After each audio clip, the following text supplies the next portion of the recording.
ഓച്ചിറ മേമന വാഴുവേലിൽ ശ്രീ ഭദ്ര ദുർഗാദേവി ക്ഷേത്രത്തിൽ നവാഹയജ്ഞത്തിന് തുടക്കമായി 21-ന് സമാപിക്കും. യജ്ഞത്തിന്റെ ഭാഗമായി പാർവതി പരിണയം, തിരുവാതിര എന്നിവ നടന്നു.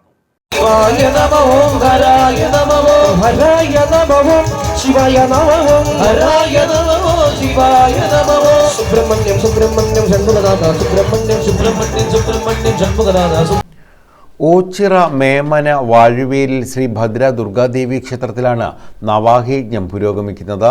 യജ്ഞത്തിന്റെ ഭാഗമായി ക്ഷേത്രത്തിൽ പാർവതി പരിണയ ചടങ്ങുകൾ നടന്നു. പുടവ് പൂജ, സ്വയംവരാർച്ചന എന്നിവയ്ക്ക് ശേഷമായിരുന്നു പാർവതി പരിണയം. തുടർന്ന് തിരുവാതിരയും അരങ്ങേറി.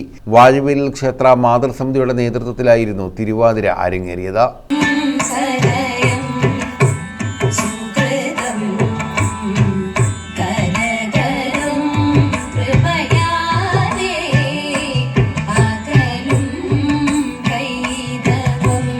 മാമൂട്ടിൽ ക്ഷേത്രത്തിൽ നിന്നുമായിരുന്നു സ്വയംവര ഘോഷയാത്ര ആരംഭിച്ചത്.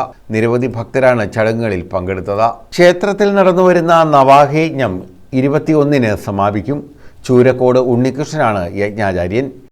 പ്രപഞ്ചവും മനുഷ്യനും തമ്മിലുള്ള ബന്ധത്തെ കണ്ടറിഞ്ഞ് ഈ ലോകത്തിന് വിജ്ഞാനപ്രഭ ചൊരിയുവാനുള്ള തീവ്ര ശ്രമങ്ങളിലൂടെ മുന്നേറിയ ആത്മാന്വേഷകന്മാരായ ഋഷികളുടെ ഹൃത്തടങ്ങളിലൂടെ ഉരുത്തിരിഞ്ഞു വന്ന സാരരസങ്ങളാണ് പിൽക്കാലത്ത് വേദ മന്ത്രങ്ങളായി പരിണമിച്ചത്.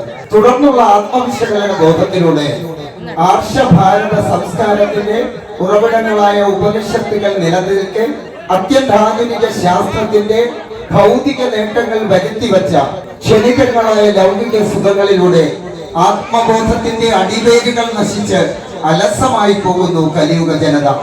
ഈ ദുരാസക്തികളിൽ നിന്നും ജീവൻ മുക്തരായി ആത്മബോധികളായി തീരാൻ കലിയുഗത്തിൽ നാമസങ്കീർത്തനങ്ങളെ കൊണ്ട് മാത്രമേ കഴിയൂ. News bureau, Ochira.